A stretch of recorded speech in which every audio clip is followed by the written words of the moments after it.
Pemimpin tertinggi Taliban Haibatullah Akhundzada mengatakan, pemerintahan baru Afghanistan akan menerapkan syariat Islam. Dia memastikan pejabat negara akan menegakkan itu.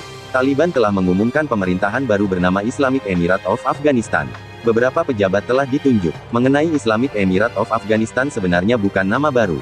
Saat Taliban berkuasa pada tahun 1996 sampai tahun 2001, Taliban juga menggunakan Islamic Emirate of Afghanistan sebagai nama pemerintahan. Patokan pemerintahan kali ini pun sama, yaitu menjunjung tinggi syariat Islam. Meski demikian, belum diketahui seketat apa Taliban menerapkan syariat Islam dalam pemerintahannya kali ini. Saat Taliban pertama kali merebut kekuasaan, Taliban berjanji akan membentuk pemerintahan yang lebih terbuka dan moderat. Mereka juga berjanji memberikan hak-hak dasar bagi perempuan, tak seperti saat mereka berkuasa dulu.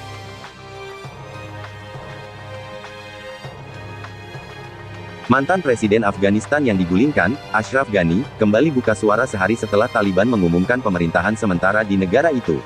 Melalui surat terbuka yang diunggah di akun Twitternya, Ghani meminta maaf kepada masyarakat Afghanistan karena pemerintahannya berakhir sama seperti pendahulunya yang juga digulingkan oleh Taliban.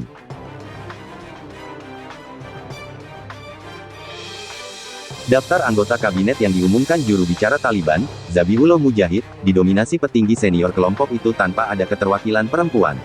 Dari 33 anggota kabinet sementara yang sejauh ini telah diumumkan, seluruhnya merupakan petinggi veteran yang pernah memerintah di rezim Taliban pada tahun 1996 sampai tahun 2001. Padahal, sejak mengklaim berkuasa penuh atas Afghanistan, Taliban berjanji akan membentuk pemerintahan yang inklusif mewakili semua golongan dan etnis, termasuk perempuan. Susunan kabinet baru Afghanistan itu pun memicu rasa prihatin dari banyak pihak atas janji-janji Taliban ketika mengklaim berkuasa lagi, mulai dari Iran hingga Amerika Serikat. Amerika Serikat juga menyoroti beberapa pejabat yang dipilih mengisi kabinet baru Taliban merupakan target sanksi Amerika Serikat dan PBB, hingga FBI. Sirajuddin Haqqani yang ditunjuk Taliban mengisi jabatan Menteri Dalam Negeri Afghanistan. Sirajuddin merupakan pemimpin jaringan Haqqani yang ditakuti negara Asia Selatan itu. Nama Sirajuddin sendiri masuk dalam daftar orang paling dicari FBI. Badan penyelidik Amerika Serikat itu bahkan menawarkan imbalan 10 juta dolar atau setara 142,6 miliar rupiah bagi pihak yang dapat memberikan informasi mengenai keberadaan Sirajuddin. Sejak Taliban berkuasa, sebagian besar masyarakat Afghanistan, terutama kaum perempuan, merasa khawatir akan dikekang lagi. Rezim Taliban memiliki rekam jejak yang buruk, terutama terkait perlindungan hak asasi manusia dan hak perempuan khususnya. Namun sebuah peringatan muncul dari dua negara ini. Rusia dan India meyakini kelompok militan asing di Afghanistan berpotensi meningkatkan ancaman terorisme di kawasan menyusul kebangkitan Taliban ke pucuk kekuasaan di negara itu.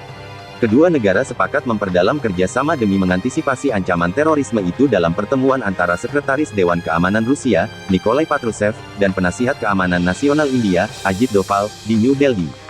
Moskow dan New Delhi sepakat bahwa Taliban harus menepati janji mereka, termasuk menghormati hak asasi manusia, terutama kaum perempuan, dan tidak membiarkan Afghanistan menjadi basis operasi kelompok teroris. Ada konvergensi pandangan tentang keberadaan kelompok teroris internasional di Afghanistan dan ancaman terorisme ke Asia Tengah dan India. India khawatir kelompok militan dari Pakistan dapat menggunakan wilayah Afghanistan untuk mengatur serangan ke negaranya.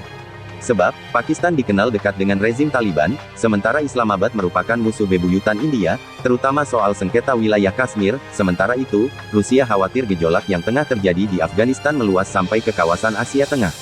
Rusia menilai konflik di Afghanistan juga dapat meningkatkan ancaman radikal di kawasan. India dan Rusia menjalin kerjasama militer sejak lama. India memasok senjatanya dari Amerika Serikat dan menjalin hubungan lebih dekat dengan Washington.